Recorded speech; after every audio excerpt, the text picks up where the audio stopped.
Well, they did not hold back at all. The left's messaging problem isn't just bad, it's costing them big time.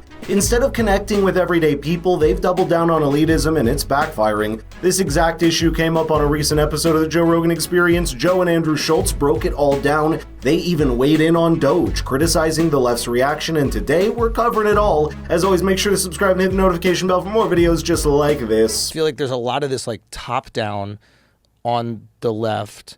And I'm not trying to just like bag on the left. I don't care really about that. Like, I don't even care about the politics. I care more about like where the cultural liquidity is. And it's like, you can't talk down to people. There's this like Ivy League pretentiousness in the Democratic Party, I feel, where they're like, we know better and just, you must be stupid if you don't agree with us. And it's like, all right, well, I'm stupid. I'm dumb. Yeah. I'm dumb then.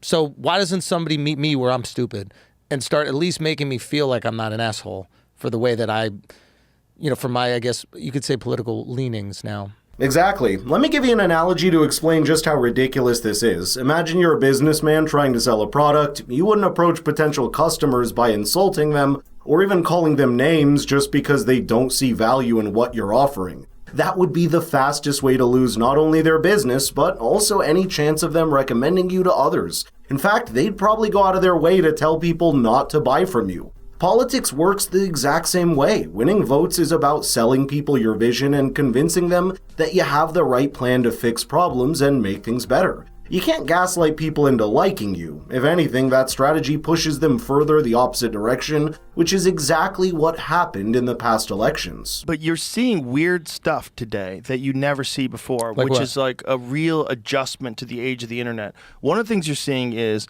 I don't know if you saw the 22 different Congress people who were all saying the exact same line with the word shit in it. What was the line? So it's like, it's this speech. They're reading it verbatim. Yeah. They're all reading it and doing it to a microphone as if it's a rant. But they're all doing from the same script, and the shit ain't right. So this is the shit ain't right is the beginning of it. When in the history of the United States has a politician said shit? Yeah. And not just one, but 22 of them. You know what's funny about the video Joe was referencing? Elon posted on X promising to buy a Cybertruck for the first person to provide proof of who wrote the script, and Senator Cory Booker replied to him with, quote, "Clearly you're triggered by the truth. It was me. Keep your truck." My guy really thought the bot-like behavior was supposed to trigger people. It's hilarious. But it didn't just stop there. Just a few days later, a group of lefty Congress members appeared in another video, this time pretending to be video game characters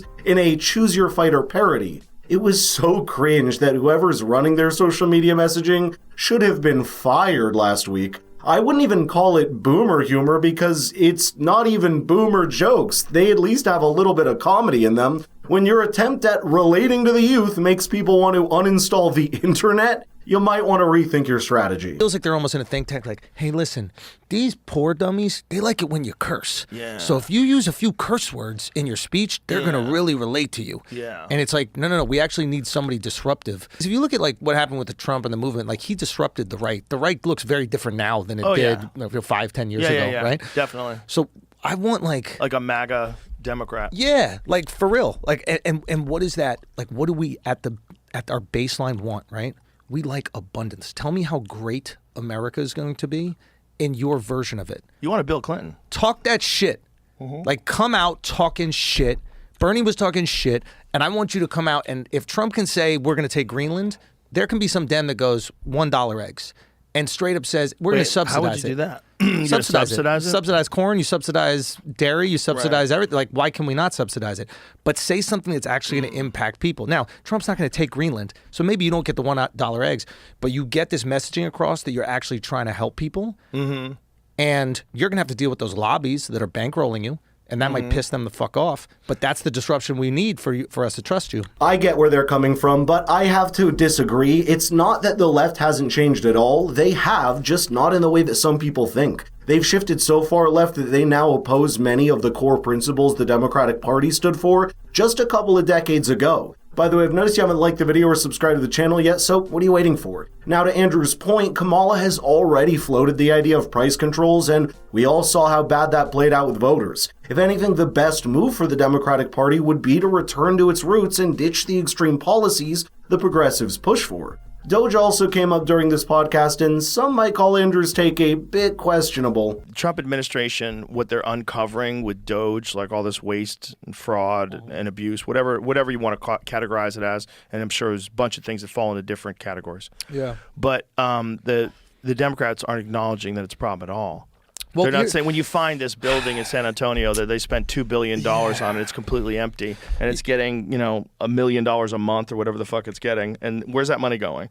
Yeah, the tricky thing about this, the Doge thing is like there. I don't think there's any American out there that is supportive of waste, fraud, and corruption.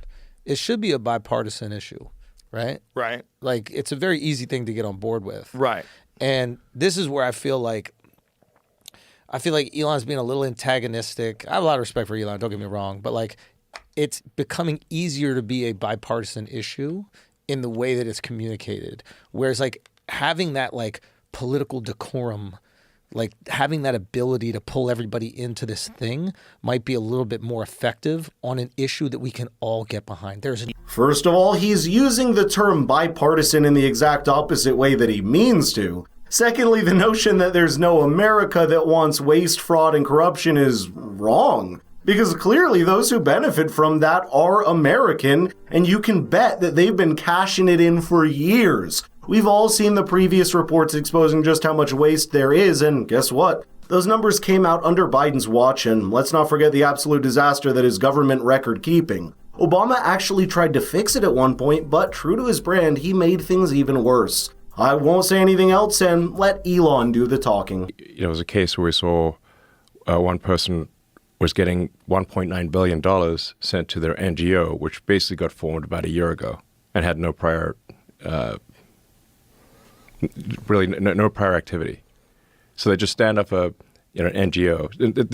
The whole NGO thing is a nightmare, and it's a misnomer because if you have a government-funded non-governmental organization, you're simply a government-funded organization. It's an oxymoron. Right. It's a loophole. Yes. It basically, the government-funded NGOs are a way to do things that would be illegal if they were the government, but are somehow made legal if it's sent to a so-called nonprofit. But these nonprofits are then used to people cash out these nonprofits. They become very wealthy through nonprofits. This was from his most recent appearance, by the way, and it perfectly shows why some Americans are more than okay with waste, fraud, and corruption. If anyone wanted it, we wouldn't be watching billions of taxpayer dollars vanish into thin air while the people in charge pretend not to notice, and what he talked about here is just the tip of the iceberg. You see, for every scandal of government waste, there are probably 10 more that we never know of. But I'd love to know your thoughts here, so let's get the conversation rolling in the comments down below. And if you want your friends to see the video, please share it with them. It means the world to us. Thank you so much for watching, and I'll see you in the next one.